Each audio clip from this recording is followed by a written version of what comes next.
Here he is, our Canucks reporter, one half of the Rink-Wide duo with Andrew Wadden. Pleased to welcome Jeff Paterson back to the show. How are we doing? I'm doing well. And I really mean this before joining you, I just filled out my Pick'em pool picks for the week. So I'm setting my own personal line at 9 and hope that I can kind of ease into the pool. Week 1 can be a little confusing. Right. You know, get some upsets. Teams aren't necessarily in midseason form. So 9's a good start. 9's a good start. Trust me, after last year, I would sign up for 9. If you guys will give me 9 right now, I will run gladly.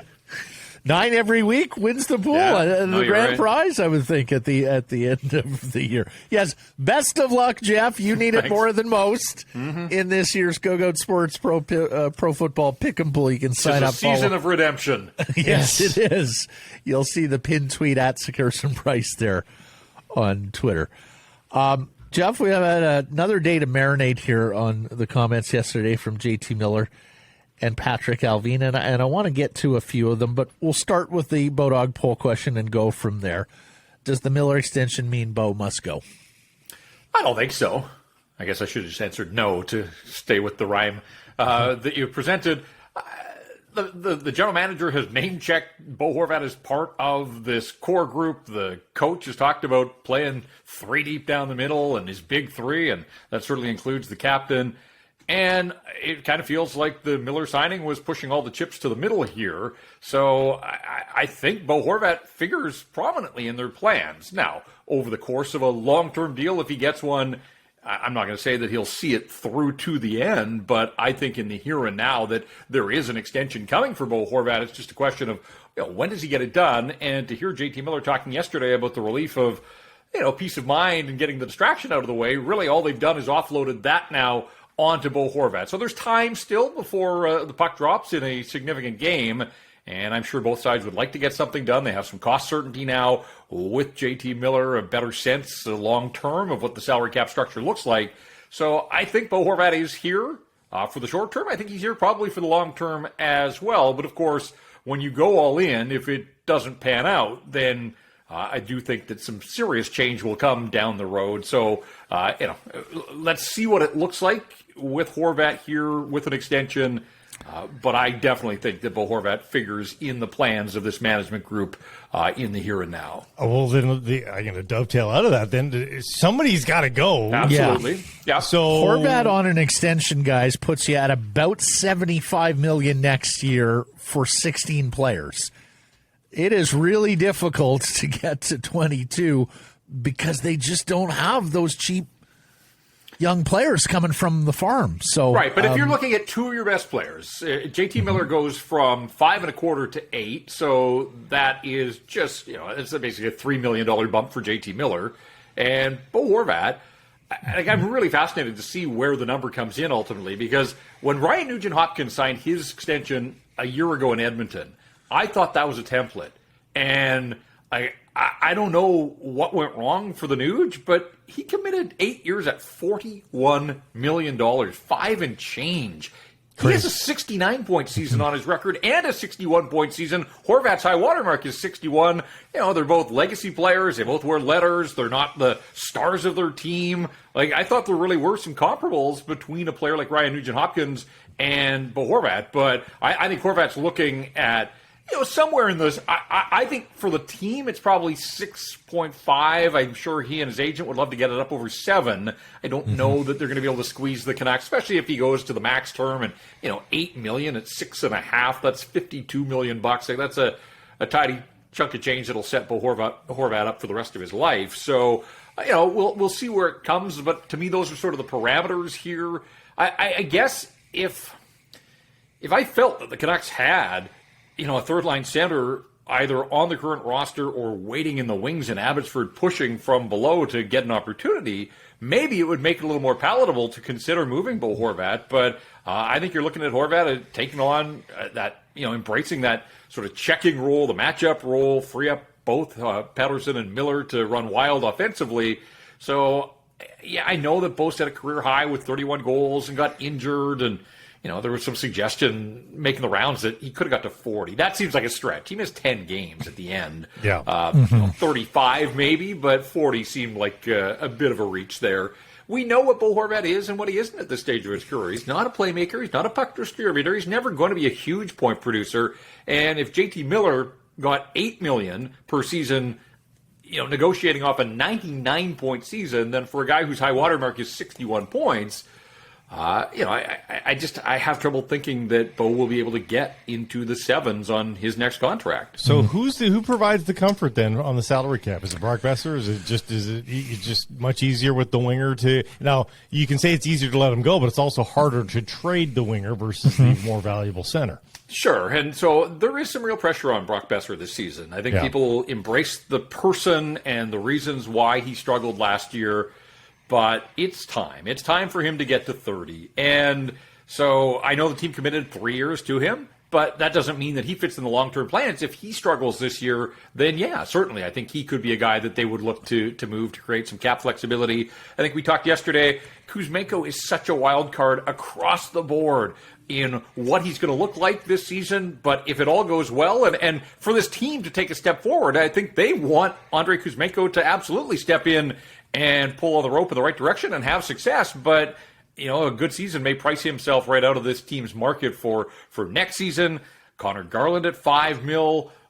There is some redundancy there, especially if Kuzmenko does hit and turns out to be a player. So, yeah, it feels like the squeeze would be in on the wings. And, this is where you just, from a Canucks perspective, you wish there was just a year left on Pearson or Dickinson or Tyler Myers, but there's 2 years left, and there's nothing anybody can do about that. You do wonder if they're going to have to attach some sort of sweetener to that. And we always talk about Tyler Myers. A lot of the money will be paid out when there's just a year left.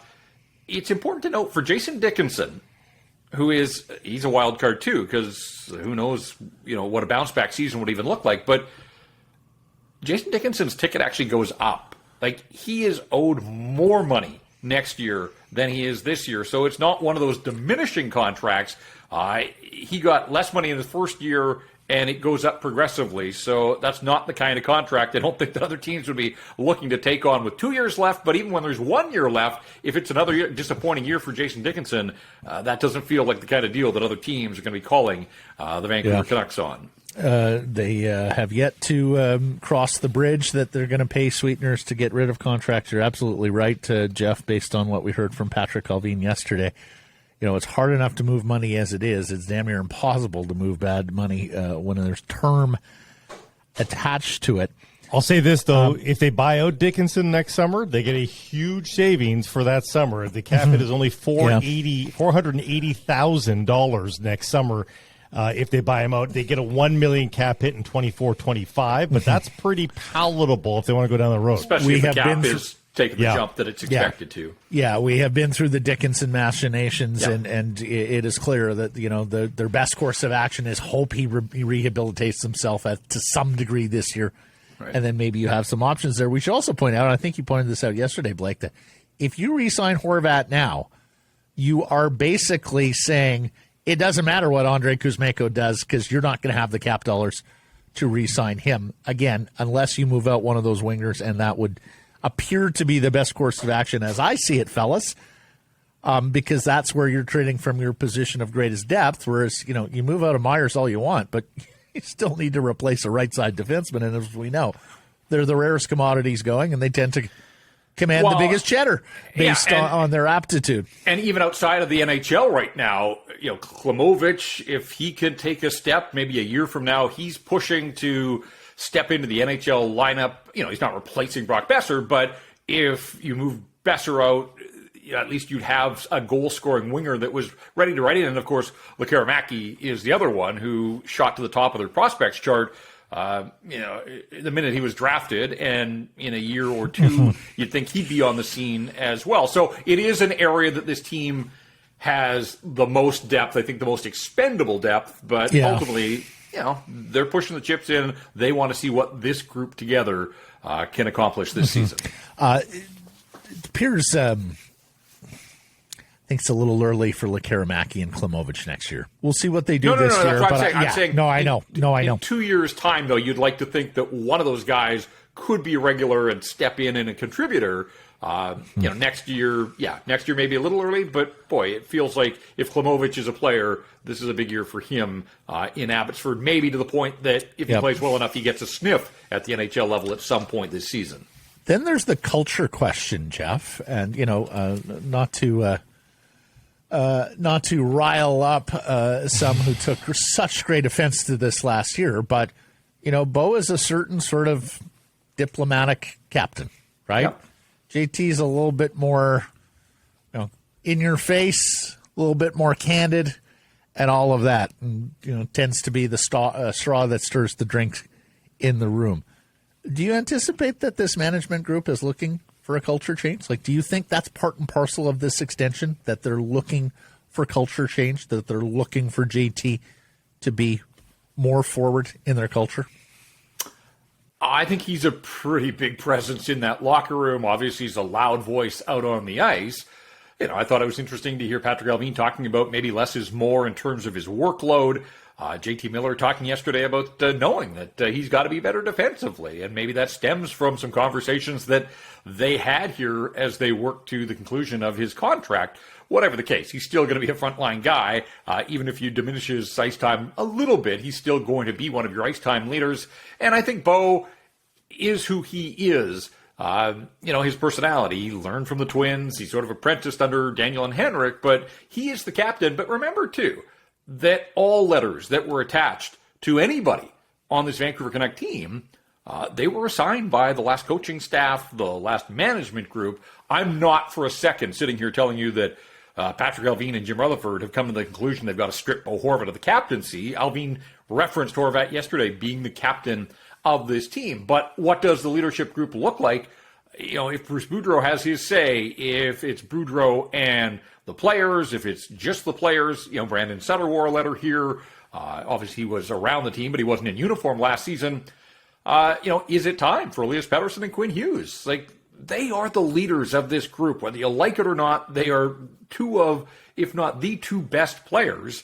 And Paterson's going into his fifth season. Time marches on. It flies by in a hurry here. But Elias Paterson's not young anymore. He's going into his fifth season in the National Hockey League. Is it time to assign him a letter? The last regime, it was all about that veteran presence and you needed the championship gravitas.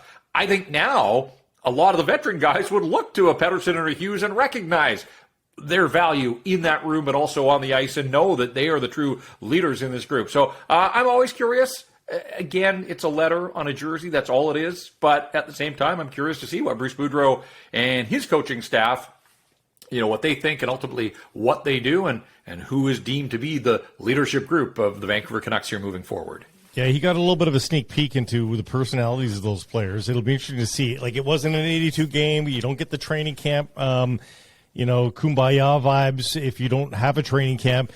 It'll be interesting to see, what his takeaways were of his tenure with the Canucks and who he saw as the leader when they break camp and ultimately those letters are handed out. I mean, I think that's his own little snapshot of what this Vancouver Canucks dressing room is really like. And I understood OEL. He had been a captain in the National Hockey League for a long time before. That made sense. I mean, there's a guy that's been through an awful lot, has been an all-star. I had no issue with them putting an A on OEL, but as time moves along here, I think you have to recognize who the true leaders are as guys mature in that room.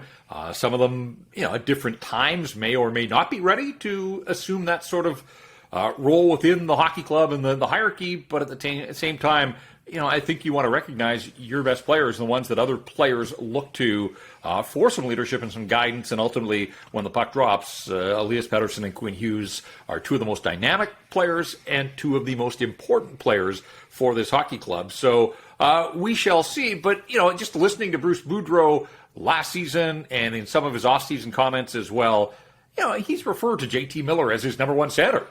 And I think that tells you all you need to know, that in the eyes of the coach, JT Miller is the guy, and everything sort of flows from there. Allvin said yesterday that's important they take a big step this year. Is it?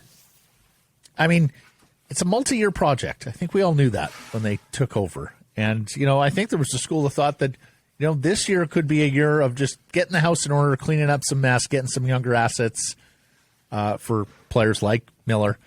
What says you, Jeff? I haven't heard them yet say about this upcoming season, putting that sort of import on it that Alvin did yesterday.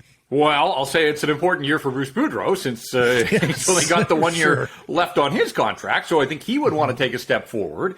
But beyond that, I mean, we talked about Brock Boeser. Like, I do think it feels like if it doesn't go his way, if it doesn't break his way, is it ever going to? And if this management group is looking for cap flexibility, come back to the conversation we had earlier here. So I would say it's a big year for Brock Boeser.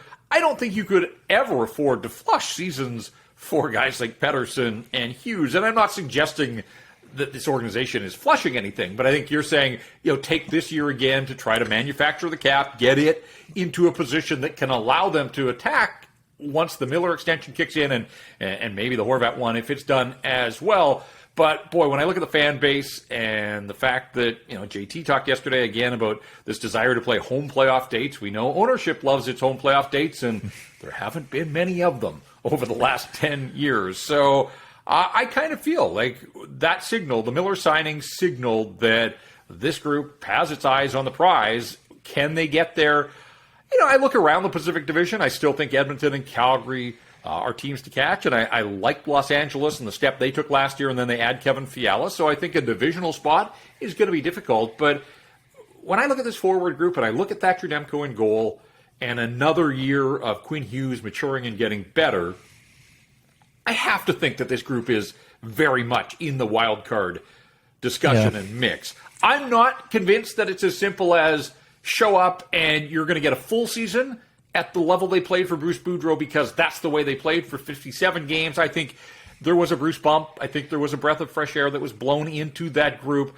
You have to remember, too, outside of COVID, the star players on this team were remarkably healthy until Demko and Horvat got injured at the tail end of the season. So there's no guarantees in pro sports that, you can't base your projections on that, but things happen, injuries happen, and so, you need good health. Obviously, that plays into it. So just keep that in mind that, it was funny because I was looking at, a 100-point season, and I know that they played at better than a 100-point pace under Bruce Boudreau last year, but if my math is right, in 52 years of existence, the Canucks have had 8 seasons over 100 points, and 5 of them came in that window from 2006 to 2012 when that group was building into a legitimate Stanley Cup contender and one of the best franchises in the National Hockey League. Otherwise, it's damn hard to get to 100 points in the NHL, either as an individual or as a team. So just because they kind of caught lightning in a bottle under Bruce Boudreau last year, I don't think it's as simple as saying, hey, they get in the starting gates and they're going to be back on that 106-point pace just because. Lastly, for me, Jeff, I've seen it suggested that you're now so much money into your forward group that maybe they're going to try and replicate the Pittsburgh model on defense. Chris Letang and the land of misfit toys with Quinn Hughes in the role of Chris Letang. Do you see another way? Do you Matt, think you could argue that this defense is better than those Pittsburgh defenses based on resume. I mean, OEL and Tyler Myers are trophy-winning, trophy-nominated defensemen at the very least. Yep. They are known as 2 of the worst defense corps to ever win Stanley Cups. Including the names Trevor Daley, Ole Mata, Brian Dumoulin, Ian Cole, Ron Hainsey, Ben Lovejoy, Justin Schultz, and of course the anchor Chris Letang. I would think that those guys would wear that badge pretty proudly. If people think that those are the worst groups, the other part of the sentence is that they are Stanley Cup champions, right? Yes. And last place in medical school, you get called a doctor. Yes, exactly. But from the outside looking in, it seems like folly to think that would be the plan, and yet you do wonder if that's the lens that Jim Rutherford views things through. He's seen it for himself, so has Patrick Allvin, that it can be done. It puts a ton of pressure on your goaltender, but you've got an all-star goaltender. It puts a ton of pressure on the guys up front, but you have committed to guys that have shown at times that they can elevate their games to sort of that elite level.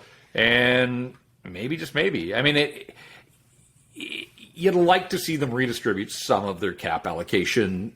It is so top-heavy up front, but in the short term, I mean, again, maybe they are banking on OEL, the transitional season last year, settling in, 2 coaches. Like, there was a lot going on. I know he's a veteran guy, but he had never seen or experienced anything outside of Arizona, so it was a lot to process.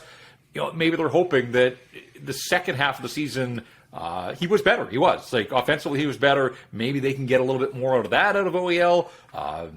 They're hoping that a guy like Rathbone comes in, takes a step. If Travis Dermott can be the player that they hope he is, maybe the defense isn't as bad as we're making it out to be. It still needs an upgrade. They can't sit there and think that this is it. It's very much a work in progress, but you do wonder if that's just the way that Rutherford views things, because he has seen it and seen it work for him, not once, but twice. The criticism of that comparison has been that they don't have a Malkin or a Crosby, and while that is true, I think you could argue the Canucks have deeper forward depth than those Cup teams in Pittsburgh. Remember, those were teams that were relying on guys like Connor Sheary out of nowhere. Those kinds of players that weren't household names. They became household names. These are resume NHL forwards when you think of the Garlands and Boesers and that sort of thing. So you could make that argument. While they may not have that top end, they've got a better chunk in the middle there than Pittsburgh had.